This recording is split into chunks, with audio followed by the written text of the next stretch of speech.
ક્યારેક પ્લગ ભરાવ્યો અને ઝટ એક તણખો થયો, એક નાનો અવાજ અને પછી બધું શાંત, હે ને? આવું તો આપણી સાથે ક્યારેક ને ક્યારેક બન્યું જ હશે.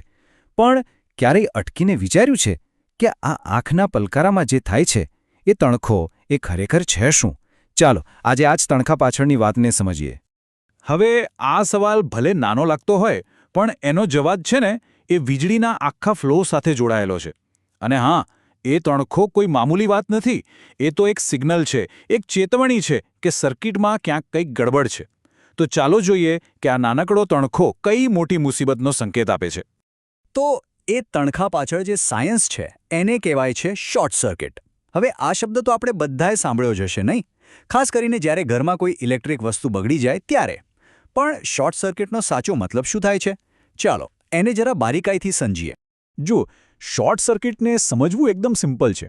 કોઈ પણ ઇલેક્ટ્રિક સર્કિટ હોય ને, એમાં બે મુખ્ય વાયર હોય, એક પોઝિટિવ અને બીજો નેગેટિવ. હવે વીજળીને બરાબર ચાલવા માટે આ બંને વાયરનું એકબીજાથી દૂર રહેવું બહુ જરૂરી છે.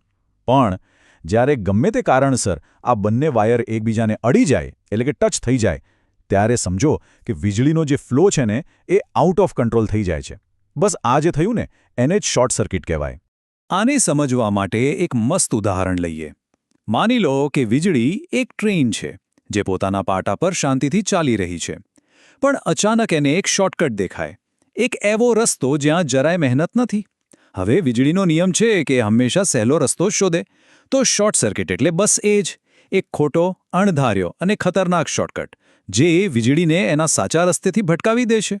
પણ સવાલ એ છે કે આ બંને વાયર, જેમને તો અલગ જ રહેવાનું હોય, એ એકબીજાને અડે જ કેવી રીતે? એવું તો શું થાય છે કે વીજળીને આ ખોટો શોર્ટકટ મળી જાય? ચાલો હવે એ જ કારણોને શોધીએ જેનાથી આ ગડબડ થાય છે. મોટેભાગે છે ને એ શોર્ટ સર્કિટ થવા પાછળ બે મુખ્ય કારણો હોય છે. પહેલું તો છે વાયરનું ઇન્સ્યુલેશન, એટલે કે વાયરની ઉપર જે પ્લાસ્ટિક કે રબરનું કવર હોય ને એ ખરાબ થઈ જાય. કાં તો એ સમય જતાં જૂનું થઈને તૂટી જાય, અથવા કોઈવાર ઉંદર જેવા જીવજંતુઓ એને કોતરી નાખે, એટલે અંદરના તાર ખુલ્લા થઈ જાય. અને બીજું કારણ છે આપણા ઉપકરણોની અંદરની ગડબડ. મતલબ કે મશીનની અંદર જ કોઈ કનેક્શન ઢીલું પડી ગયું હોય કે કોઈ પાર્ટ તૂટી ગયો હોય તો પણ વાયર એકબીજા સાથે ટચ થઈ શકે છે. ઓકે, તો અત્યાર સુધી આપણે જે સમજ્યા એ બધું થોડું ટેકનિકલ હતું. પણ હવે જે વાત કરવાની છે ને એ સીધી આપણી સેફટી સાથે જોડાયેલી છે.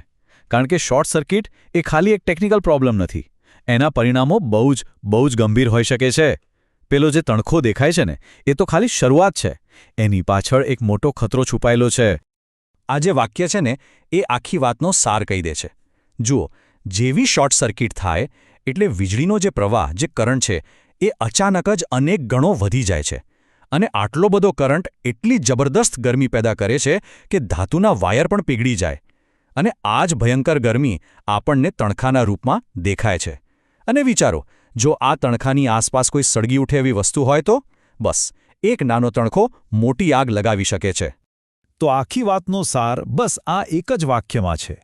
જૂના તૂટેલા વાયરને નજરઅંદાજ કરવા કે પછી સસ્તું જોઈને કોઈ ખરાબ ક્વોલિટીનું ઉપકરણ વાપરવું, આ બધી નાની નાની લાગતી ભૂલો બહુ મોટા ખતરાને આમંત્રણ આપી શકે છે. યાદ રાખજો, વીજળીના કેસમાં સાવચેતી એ જ સૌથી મોટી સુરક્ષા છે. તો આ બધી વાત પછી એક સવાલ મનમાં જરૂર થવો જોઈએ. આપણા ઘરમાં, ઓફિસમાં, આપણી આસપાસ જે અસંખ્ય વાયર અને સ્વિચબોર્ડ છે એ કેટલા સુરક્ષિત છે? શું આપણે ક્યારે એમના પર ધ્યાન આપ્યું છે? શું એ બધા કનેક્શન્સ ખરેખર સેફ છે?